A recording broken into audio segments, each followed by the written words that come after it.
Shabbat Shalom. A few weeks ago, I made a mistake. I made a really big mistake. I went to Costco on a Sunday. That was a mistake. I was feeling good. I got my workout in. Blue jeans, a baseball cap, sweatshirt. I'd had a good breakfast. I had a cup of good coffee in my hand. A nice drive right down Telegraph Road. And then I got there. Costco on a Sunday morning is terrible. It's terrible.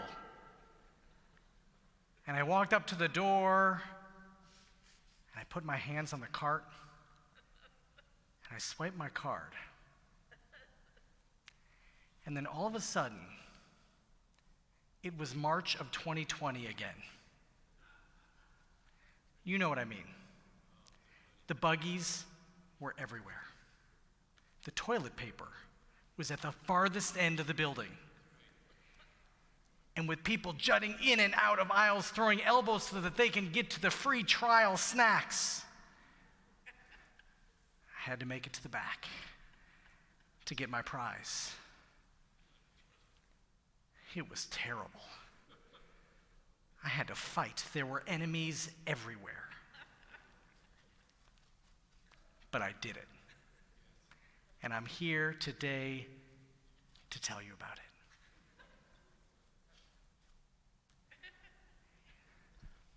Shabbat Shalom.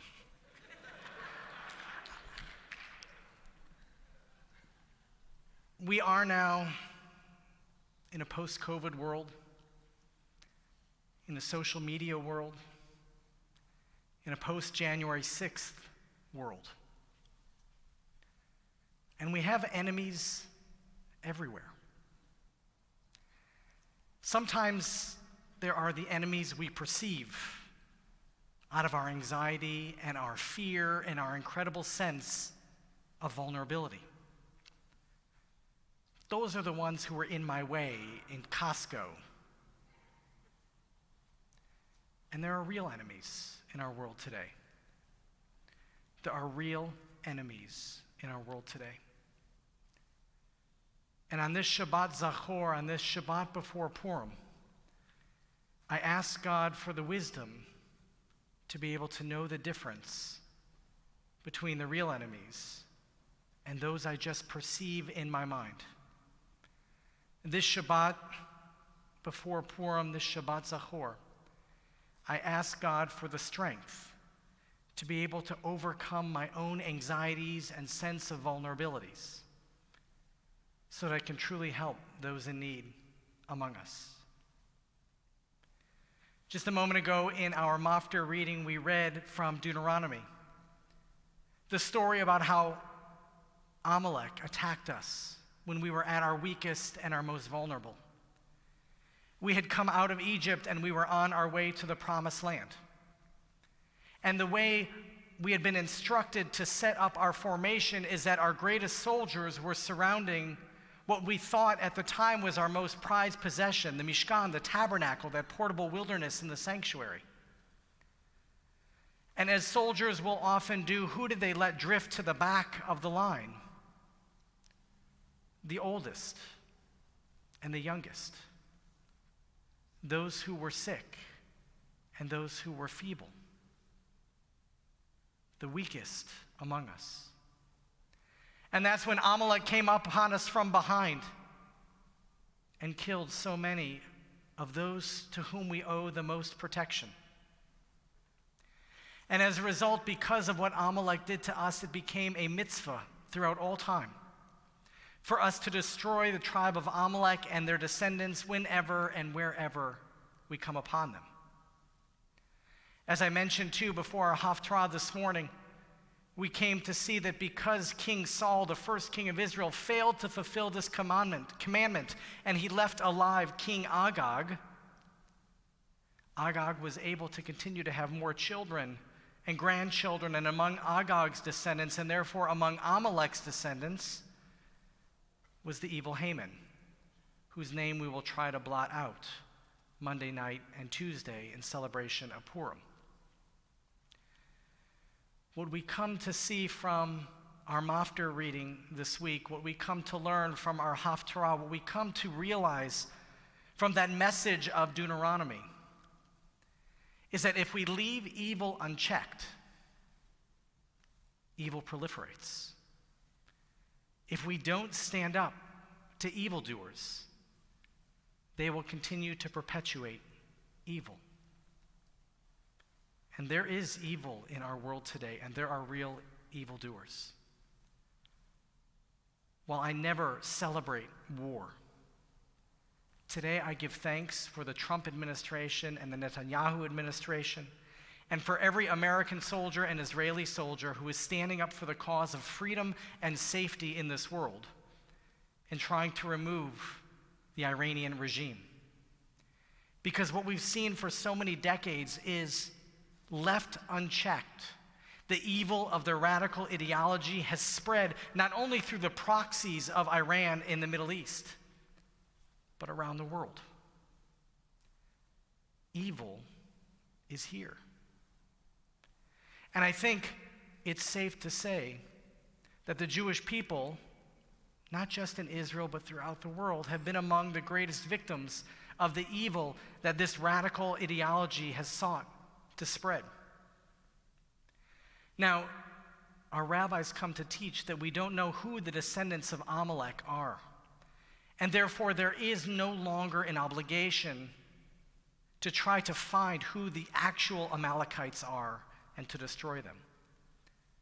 But we come to see who act like Amalek in this world, and our job is to stop them from acting in that way.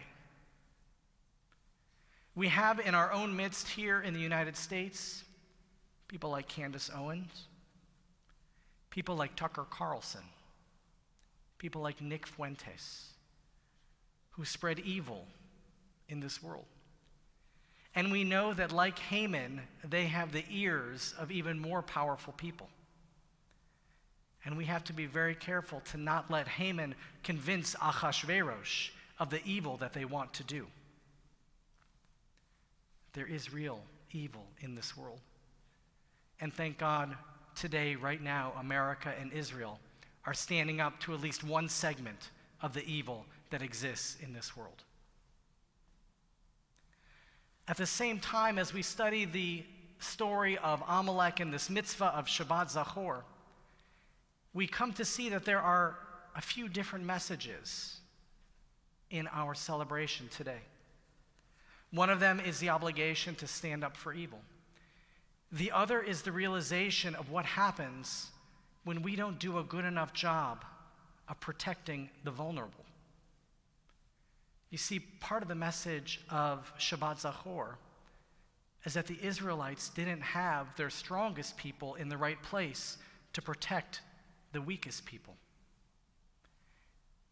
Those who are in positions of power have to take responsibility when they haven't done a good enough job of protecting those whom they're supposed to protect. And in this case, I happen to be speaking specifically of Prime Minister Netanyahu on October 7th. But we can draw that conclusion in a larger way. I think there's another pivot, too, that needs to take place, because in our own time in the 21st century, what we see is everybody perceives themselves as the weakest and the vulnerable. Everyone today in our world sees themselves as the victim. And because they see themselves as the victim, they feel justified in attacking the other. We've been witnessing that a lot lately. People justifying every misdeed, every act of corruption, every act of abuse by claiming that they were victimized, and therefore they're justified in attacking others. And that's the world we live in. Everyone sees their own vulnerability and has closed their eyes to others' vulnerability. So allow me to invite you today to explore who are the vulnerable among us, who are in need of protection. You know, the old among us see themselves as physically vulnerable, but the young see themselves as economically vulnerable. And they're both right. You know, the gay community sees itself as socially vulnerable, and the religious community sees itself as culturally vulnerable. And they're both right. The immigrant community sees itself as legally vulnerable, and those who are native-born see themselves as vulnerable as well. And they're both right. So in a world in which everybody is vulnerable, we have a choice. Either we can focus on our own vulnerabilities and allow ourselves to give in to an inner Amalek that tells us to go out and attack others in order to overcome our own vulnerabilities, or we can choose instead to seize on our own strengths, to find the areas in which we do have power in order to help others. A story is told of a Rabbi and his student. And the student comes to the Rabbi and says, "Rabbi, I have to tell you, whenever I go to the marketplace, I'm so scared, I'm so afraid. All I see is enemies around me. I don't know who to trust." And the Rabbi thought for a moment. And the Rabbi says, "You know, that's funny. You go to the marketplace and you see people who are out to hurt you. I go to the marketplace and I see people who need me."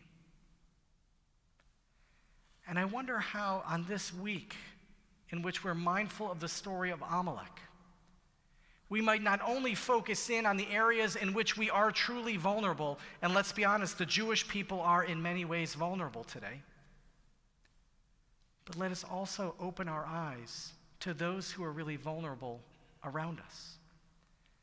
And maybe we can seize on our strength.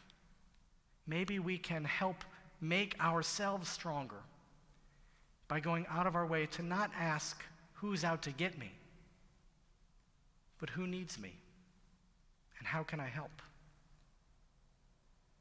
We come into this Shabbat Zachor with incredible heaviness.